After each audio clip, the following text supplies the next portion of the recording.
Yaxşı nümunə olun. Uşaqlara ən böyük təsiriniz onların böyüdüyü müddətdə nümunə olmağınızdır. Onlar gözlərinin ucu ilə ya da o bir otaqdan sizi izləyirlər. Hər şeyi götürürlər. Sizin hərəkətlərinizi, xüsusilə özünüzdən çıxdığınız zaman etdiyiniz hərəkətləri analiz edirlər. Müəyyən bir situasiyada necə reaksiya verdiyinizi müşahidə və analiz edərək böyüklərin necə rəftar etməsinə dair nümunə götürürlər. Bu onlar üçün böyüdükdə necə hərəkət etdiklərini müəyyən edən standart olur. Valideynini sevən uşaq üçün bu standart ömürlük olur. Özünüzə daim belə bir sual verməlisiniz.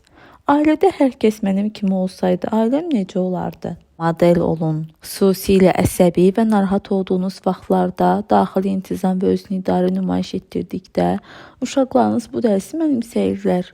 Sonralar onlar özləri də əsəbləşdikdə və narahat olduqda bu cür rəftar edirlər.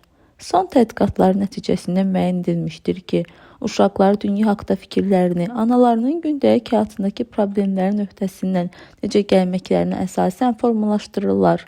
Analarını sakit və təmkinli gördükdə onlar problemi normal həyat təzahürü hesab edirlər və özləri də problemlə üzləşdikdə sakit və təmkinlə davranırlar. Əksinə, anaları problemin çoxluğundan və vaxt azlığından narahat olur, özünü itirir və əsəbilik edirsə, onda uşaqlar həyatı gərgin bir şey kimi qəbul edirlər.